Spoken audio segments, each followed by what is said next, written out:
இன்றைக்கு கோயம்புத்தூரில் செம்மொழி பூங்காவை திறந்து வைத்து சிறப்பித்திருக்கிறார்கள். கொங்கு தமிழ் ஒலிக்கும் கோவை மாநகரில் காலத்தால் நிலைத்திருக்க போகும் செம்மொழி பூங்காவின் கல்வெட்டை திறந்து வைத்து சிறப்பித்திருக்கிறார்கள் நம்முடைய மாண்புமிகு தமிழ்நாடு முதலமைச்சர் அவர்கள். திங்களோடும் செழும்பருதி தன்னோடும் பிறந்த நம் அன்னை தமிழ் செந்தமிழ் மொழியை செம்மொழி சிம்மாசனத்தில் அமர்த்திய முத்தமிழ் வித்தகர் முத்தமிழ் அறிஞர் டாக்டர் கலைஞர் அவர்கள். பண்டை தமிழர் பண்பாடு தழைத்தோங்கும் கொங்கு தமிழ் கோவையில் செம்மொழி பூங்கா அமையும் என்று சொன்னதை இன்று நிறைவேற்றி தமிழ் நில வரலாற்றில் நிலைத்த புகழை பெற்றுள்ள அகர தமிழ் ஒலிக்கும் தமிழ்நாட்டை அரணாய் நின்று காக்கும் நம் மாண்புமிகு தமிழ்நாடு முதலமைச்சர் அவர்கள் செம்மொழி பூங்காவிற்கான கல்வெட்டை திறந்து வைத்து சிறப்பித்திருக்கிறார்கள். நவீன வசதிகளோடு உலக தரத்தில் அமைக்கப்பட்டிருக்கக்கூடிய செம்மொழி பூங்கா கோயம்புத்தூர் மாவட்டத்தின் தனி அடையாளமாக இன்று மிளிர்ந்து நிற்கிறது.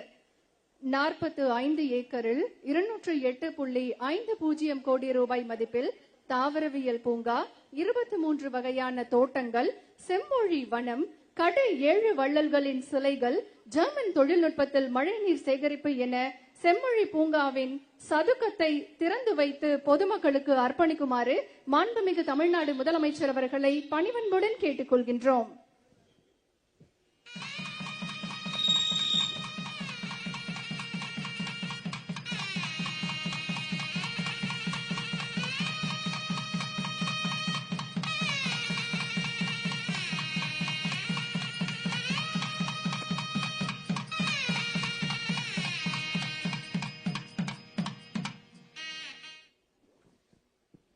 சர்வதேச தரத்தில் அமைக்கப்பட்டுள்ள செம்மொழி பூங்காவின் சதுக்கத்தை திறந்து வைத்து பொதுமக்களுக்கு அர்ப்பணித்த மாண்புமிகு தமிழ்நாடு முதலமைச்சர் அவர்களுக்கு மனமார்ந்த நன்றிகளை தெரிவித்துக் கொள்கின்றோம்.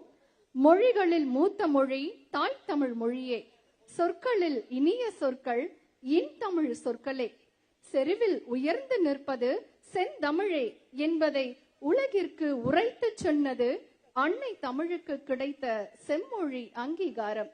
இன்றைக்கு கோயம்புத்தூரில் செம்மொழி பூங்காவை திறந்து வைத்து சிறப்பித்திருக்கிறார்கள் நம்முடைய மாண்புமிகு தமிழ்நாடு முதலமைச்சர் அவர்கள். மாண்புமிகு தமிழ்நாடு முதலமைச்சர் அவர்களுக்கு சிறப்பான வரவேற்பு அளிக்கப்பட்டுக் கொண்டிருக்கிறது. அன்னை தமிழுக்கு கிடைத்திருக்கக்கூடிய செம்மொழி அங்கீகாரம், அதை கொண்டாடும் விதமாக கலைகளும் தொழிலும் பண்பாடும் பாரம்பரியமும் நிறைந்த கோவையில் 2010 நடைபெற்ற செம்மொழி மாநாட்டில் முத்தமிழ் அறிஞர் டாக்டர் கலைஞர் அவர்கள் செம்மொழி பூங்கா அமைக்கப்படும் என்று அறிவித்தார். இன்று அந்த கனவை நனவாக்கி இருக்கிறார்கள் நம் மாண்புமிகு தமிழ்நாடு முதலமைச்சர் அவர்கள். மாண்புமிகு தமிழ்நாடு முதலமைச்சர் அவர்கள் உள்ளாட்சி மன்ற பிரதிநிதிகளையும் கட்சி பிரமுகர்களையும் தற்போது பார்வையிட்டுக் கொண்டிருக்கிறார்கள். மாண்புமிகு தமிழ்நாடு முதலமைச்சர் அவர்களுக்கு அவர்கள் சார்பில் சிறப்பான வரவேற்பு அளிக்கப்படுகிறது.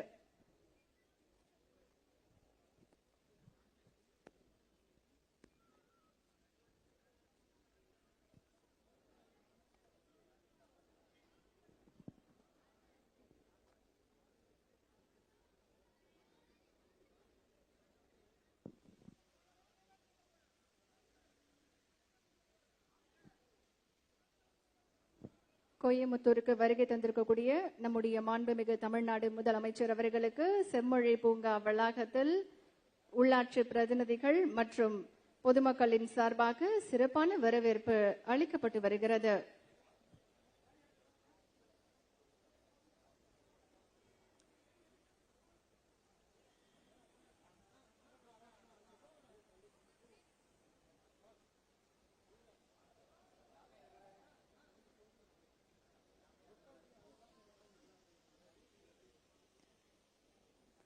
கோவை மண்ணின் பெருமையை உலக மேடைக்கு எடுத்து செல்லும் ஒரு புதிய அடையாளமாக திகழ இருக்கும் செம்மொழி பூங்காவினை திறந்து வைத்து சிறப்பிக்க வருகை தந்து கொண்டிருக்கிறார்கள் நம் மாண்புமிகு தமிழ்நாடு முதலமைச்சர் அவர்கள்.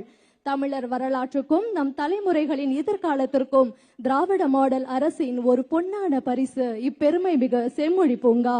ரூபாய் 208.5 கோடி மதிப்பீட்டில் பல்வேறு சிறப்பம்சங்களுடன் உலக தரத்தில் அமைக்கப்பட்டிருக்கும் செம்மொழி பூங்காவினை தனது பொற்கரங்களால் திறந்து வைத்து சிறப்பிக்குமாறு மாண்புமிகு தமிழ்நாடு முதலமைச்சர் அவர்களை பணிவன்புடன் கேட்டுக்கொள்கின்றோம்.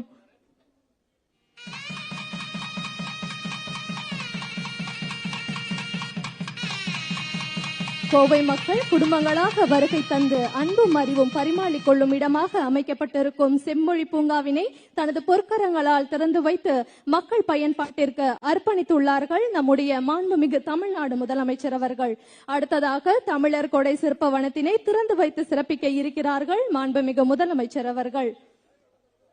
கொடையால் கௌரவம் பெற்ற நிலம் நம் தமிழ்நாடு. கொடையால் உலகம் வென்றவர்கள், பொன் பொருள் உயிரையே கொடுத்து மக்களை வாழ வைத்தவர்கள் கடையேழு வள்ளல்கள். கடையேழு வள்ளல்கள் சிற்ப தோட்ட கல்வெட்டினை திறந்து வைத்து சிறப்பிக்க இருக்கிறார்கள் நம் மாண்புமிகு தமிழ்நாடு முதலமைச்சர் அவர்கள்.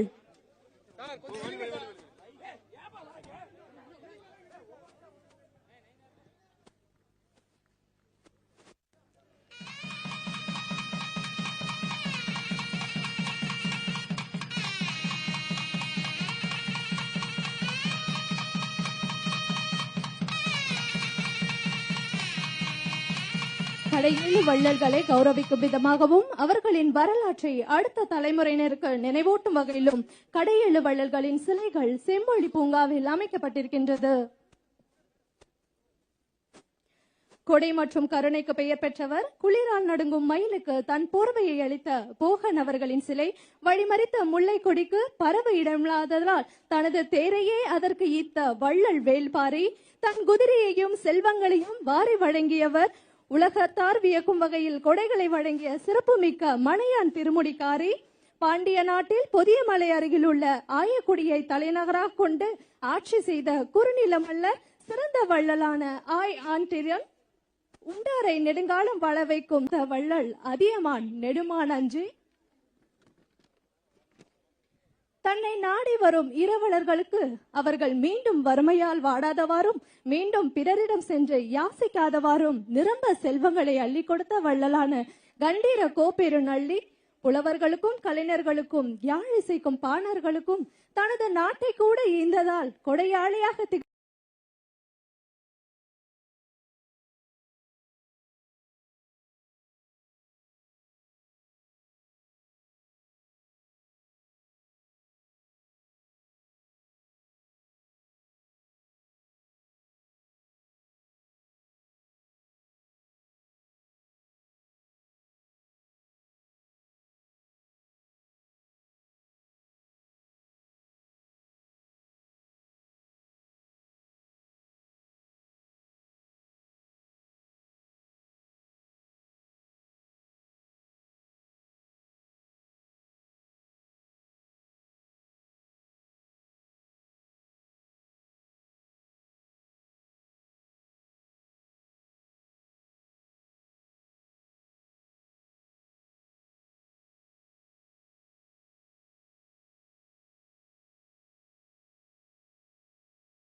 செம்மொழி பூங்கா 2 கட்டங்களாக அமைக்கப்படும் என்று மாண்புமிகு தமிழ்நாடு முதலமைச்சர் அவர்கள் அறிவித்தார்கள். தற்போது உலக தரத்தில் அமைக்கப்பட்டிருக்கக்கூடிய செம்மொழி பூங்காவினை நம்முடைய மாண்புமிகு தமிழ்நாடு முதலமைச்சர் அவர்கள் திறந்து வைத்து சிறப்பித்திருக்கிறார்கள். முதலாவதாக சிறப்பு வாய்ந்த செம்மொழி பூங்காவிற்கான கல்வெட்டை திறந்து வைத்து சிறப்பித்தார்கள் நம்முடைய மாண்புமிகு தமிழ்நாடு முதலமைச்சர் அவர்கள்.